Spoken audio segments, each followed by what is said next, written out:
Bonjour, on est là pour le tutoriel du plugin Google Analytics. Donc je vais vous montrer très vite comment on l'installe, on le paramètre et comment est-ce qu'on analyse les statistiques, bien sûr. Donc là, très vite pour l'installer, déjà on vient sur extension, ajouter. Désolé si ma connexion est un peu lente, mais on va faire avec. On tape Google Analytics, il apparaît déjà. Ça cherche. Il est là, Google Analytics Dashboard for WP. On l'installe.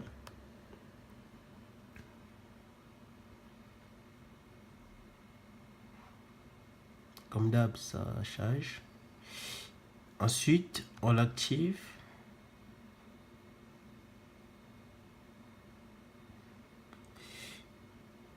Une fois qu'il est activé, vous pouvez constater sur notre barre latérale, on a déjà le plugin installé, Google Analytics.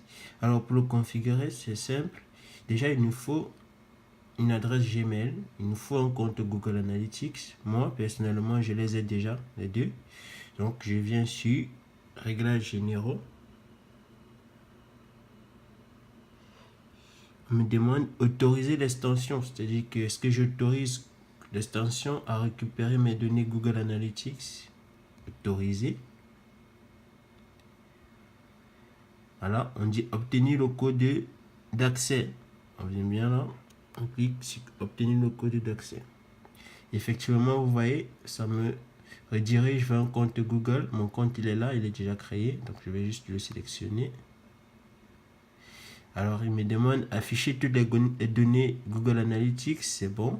Modifier les entités et autres, c'est bon. Donc, j'autorise. Autoriser.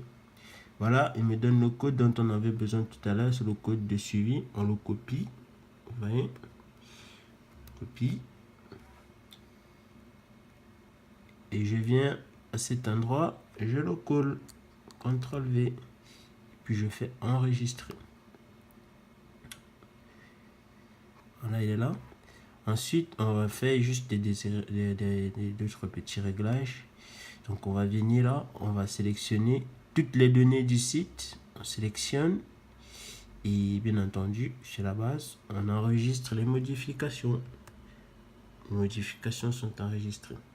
Alors maintenant, on veut s'assurer si effectivement notre code de suivi est bien enregistré. On revient toujours en dessus de notre extension.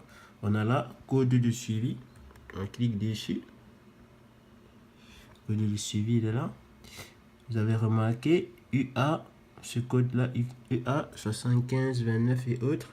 C'est en fait mon identifiant Google Analytics qui a déjà été mémorisé par ma base de données. Donc c'est bon. C'est bien enregistré mon code de suivi. Comme d'hab, on va enregistrer les modifications. Et puis, on s'en va sur le tableau de bord à l'accueil. On voit si effectivement on a déjà notre tableau Google Analytics. Et oui, le tableau, il est là. Tableau de bord Google Analytics. Alors là, il est sur 30 jours. C'est toujours paramétré ainsi, donc c'est un mois.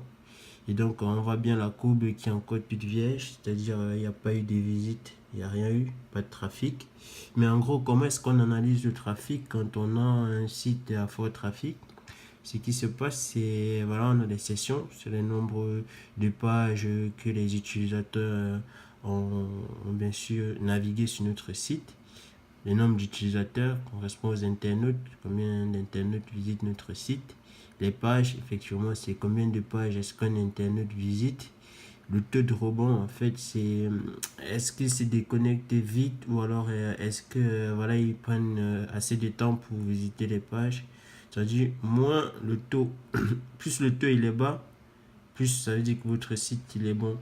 Plus le taux il est élevé, ça veut dire que votre contenu n'est pas vraiment intéressant. C'est ça le taux de rebond. Les recherches organiques, c'est des recherches à partir du moteur de recherche de Google. Comment est-ce que les internautes ont fait pour atterrir sur le site? Est-ce qu'ils ont rentré quelles données sur dans le moteur de recherche pour pouvoir venir sur votre site. Les pages et les sessions, effectivement, c'est la page et les sessions, c'est autrement dit, c'est combien de temps est-ce que l'internaute passe sur telle page. On peut dire sur la page d'accueil, est-ce que l'internaute fait 2 minutes, est-ce qu'il fait 10 minutes, est-ce qu'il fait, je sais pas, 5 minutes, voilà. Donc le temps sur les pages, ça c'est le temps en moyenne qu'il passe. Donc là c'est tout à zéro. Le temps de chargement, effectivement, c'est tout ce qu'en SEO. Le temps de chargement, c'est effectivement très très important. Plus le site charge vite, plus il est vraiment bien référencé. La durée des sessions, effectivement, comme je l'expliquais, combien de temps un internaute passe en gros sur notre site. En gros, est-ce qu'un internaute qui passe 30 secondes, c'est que franchement notre site est nul. Est-ce qu'il passe 5 minutes, 6 minutes, c'est qu'il est pas mal. De toute façon, on doit toujours s'améliorer. Donc voilà un peu comment on interprète nos données analytics afin de toujours s'améliorer, de toujours aller de l'avant. J'espère que j'ai pu répondre à vos questions. J'espère que le tuto vous a plu, que vous saurez maintenant comment installer et paramétrer cette extension et bien sûr l'analyser. Et n'hésitez pas à bien sûr liker. Bah, au revoir.